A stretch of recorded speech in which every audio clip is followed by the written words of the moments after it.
Good evening. Welcome back to the Luminal Record. Tonight's story is going to be a little different. This was a personal experience, something that factually did happen, told from my perspective. No embellishments, 100% just how the events went. This story actually got my account banned from Reddit. I posted it a couple of places, and apparently it violates community guidelines, so hopefully you guys enjoy the video. Give it a like or subscribe. I had that Reddit account for 12 years, and it was banned for posting this, and I can't quite figure out why. Either way, I hope you enjoy the story, and Grace, if you're listening to this, I apologize for making fun of your feet.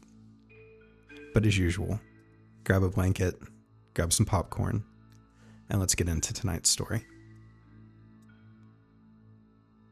I'm going to say this up front because it matters, and because it's the reason I made decisions in this story that would probably frustrate most of you. When I was 19, I had already been diagnosed with non-fearful panic disorder. Most people hear panic disorder and picture being afraid of something, heights, crowds, dying, whatever. That's not how it works for me. My body can go into full survival mode, heart racing, adrenaline dump, tunnel vision, shaking, that sense of unreality, without the emotion of fear attached. That bleeds into the rest of my life, which some people call hypophobia. There's no internal alarm that says leave now. There's no rising dread. There's no feeling in my gut that says something is dangerous. If I'm being honest, it's not bravery, it's not toughness. It's a missing piece. And when you're 19 and poor and living in the middle of nowhere, missing that piece can get you in trouble. This happened in rural western North Carolina, in a part of the state where people either don't lock their doors because they trust the world, and others lock the doors because they've learned exactly the opposite. You can find both neighborhoods within a few miles of each other, and you can usually tell which one you're in by how quiet it gets at night. My girlfriend at the time and her friend Grace rented their first house together after moving out of their parents' homes. House might be generous. It was small, sketchy, and tucked back off the road. You couldn't see it from the main road unless you knew to look. There was nothing around it that felt comforting. It was just trees, other rundown houses, dark fills, and that rural stillness that doesn't feel peaceful so much as just dead still. But we were teenagers. Poor teenagers. But we were grateful teenagers. When you're 19 and you finally have a place that's yours, you don't ask too many questions about why the rent's so low. They both waitress nights at a local Applebee's. I worked early in the mornings, which meant I spent a lot of the time at that house by myself at night.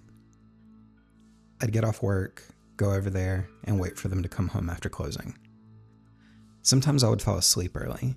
Sometimes I would stay up on the couch, half watching whatever we could scream on my old iMac using a phone hotspot because we didn't have internet. The place looked like what it was. A first house for broke kids. A thrift store kitchen table that wobbled if you leaned on it wrong. A couch that had seen a lot of other people's lives before it saw ours. 2 beds, mismatched sheets, and barely enough dishes to pretend we were adults.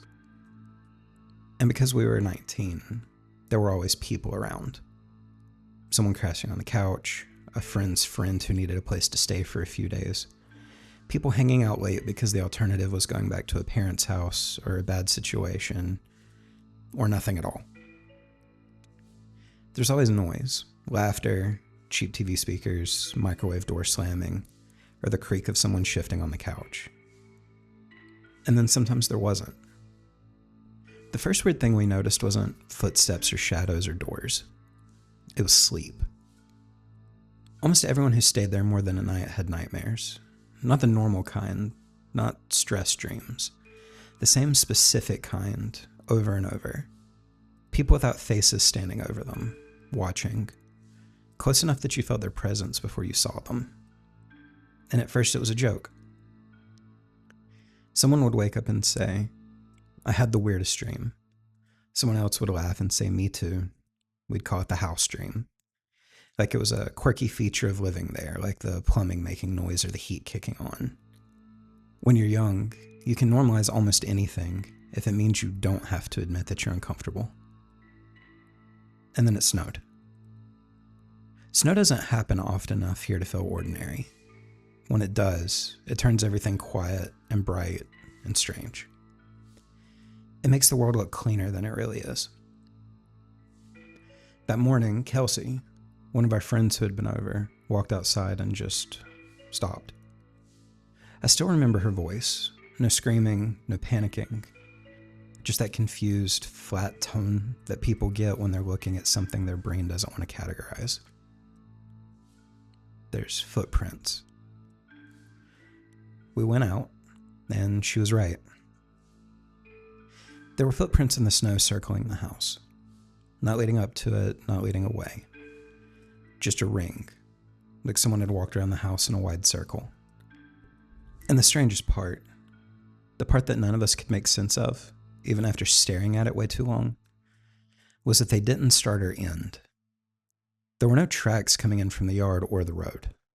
No tracks leaving. It was like the circle had been stamped into the snow from above.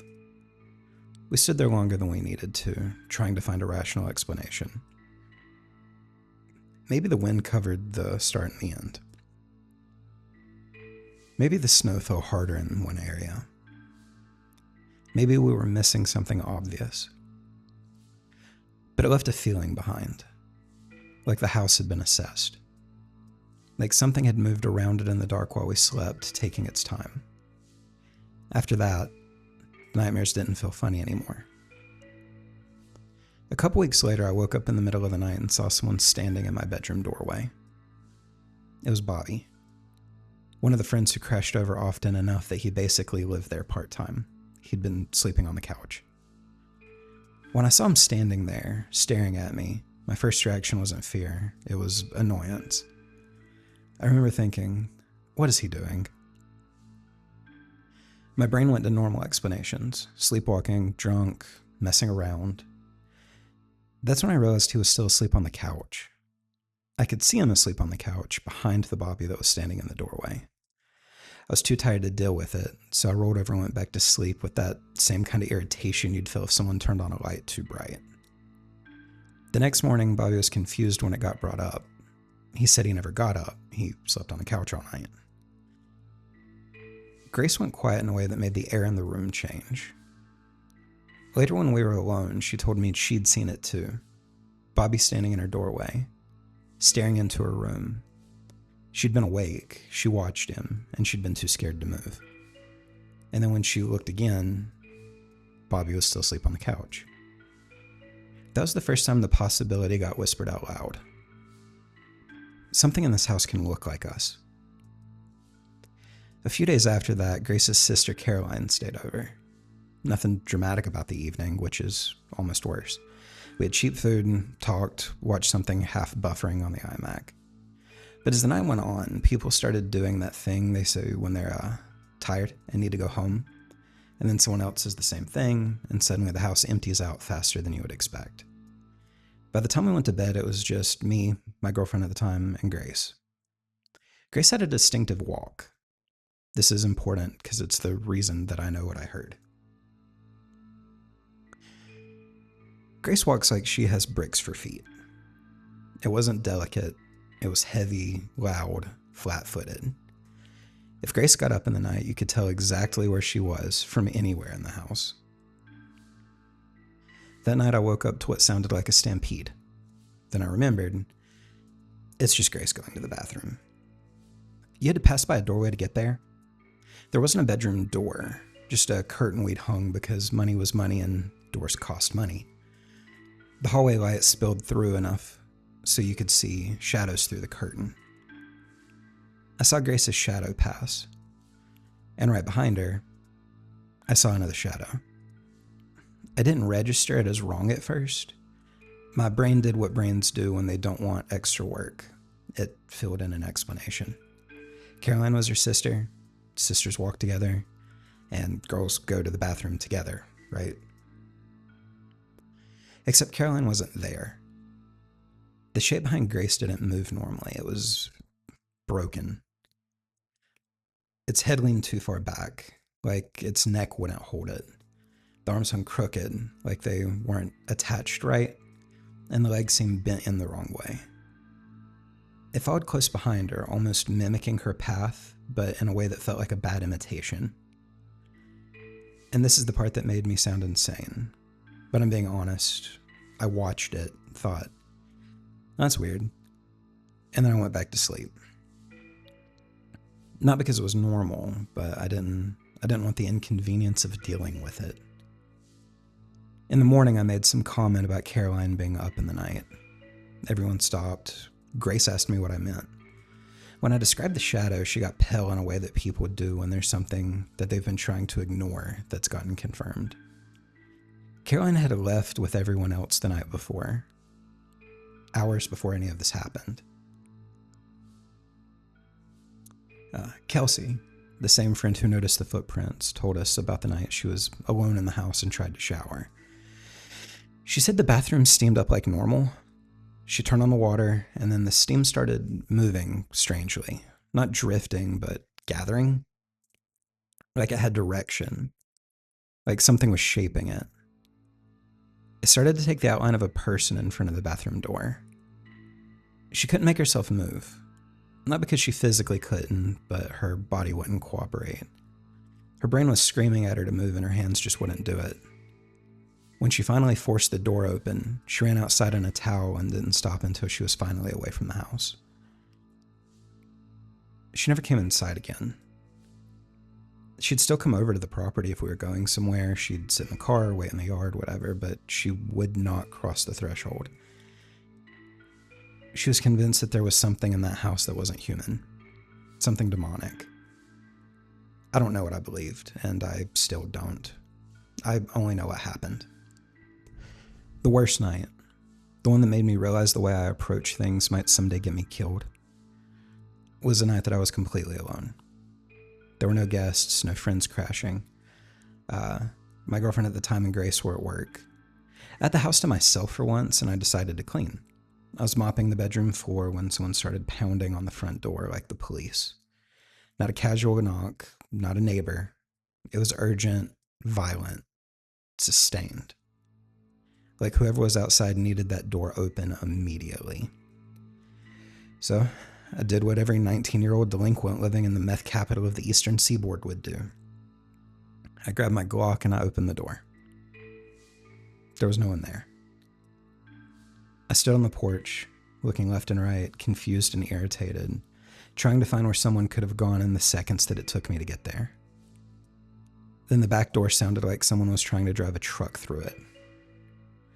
I slammed the front door and ran to the back. As soon as my hand touched the back door handle, the front door started again. I froze. Not because I was scared, but because my brain couldn't compute the timing. Front door, back door, front door again. Like someone was bouncing between them instantly. I thought it had to be people messing with me. Someone running around the house. Meth heads doing meth head things. So I yanked the back door open. I heard footsteps, fast, running around the side of the house. I jumped over the back railing, landed wrong, and immediately felt pain shoot through my ankle. I ignored it and limped after the sound because, again, stupid, 19, and unafraid. When I got around the side, I saw the crawlspace door open, and the light was on. The crawlspace had always been weird. When we first moved in, there was a horseshoe hanging with bundles of sage and clove tied up and dangling from the rafters. And on the inside, there was a table with a single chair, like someone had been sitting down there for a long time. At the time, I told myself it was the previous owner being quirky, witchy, into astrology, southern white girl stuff. Something harmless. I took it all down and got rid of the table and chair at the swap shop at the local dump. But the crawlspace itself had a red clay burn that ran around the entirety of the inside perimeter. There was enough space behind it that if someone could crouch and move around the entire house underneath, unseen. I saw the door open, I saw the light on, and I did exactly what I shouldn't have done. I went in. The air down there smelled like damp earth and old wood. It was cold in that way that crawl spaces are cold, even when the house above is warm. I looked around. No one. I climbed closer and leaned over the berm, expecting to see someone crouch behind it. Nothing. I remember thinking, this is stupid. I'm going to feel stupid. I'm going to tell everyone about this and they're going to laugh. And then I heard the crawl space door close behind me. Not slam, just close. And then, clear as anything, I heard a giggle from the other side. It wasn't a child. It wasn't playful. It sounded like someone that found it funny that I had followed them in. I ran through the crawlspace door so hard that I broke the hinges and went down in the yard. I scraped myself up, limped back into the house, locked both doors, and then sat there in silence licking my wounds until Grace got home. I didn't clean any more that night. We moved not long after. Not dramatically, not with a big announcement, just one day we found another place and left. None of us tried to keep the place. It's been almost 15 years, and we still don't really talk about it. Kelsey is still convinced something demonic lived there, and she swears that's why the house sits empty now. Grace bounces back and forth, and a more rational voice has questioned whether it was something like folie à deux, some shared psychological loop fueled by stress, isolation, poverty, and suggestion. As for me, I don't really care what it was. What happened happened, and it was what it was. And whatever it was, it knew we were there.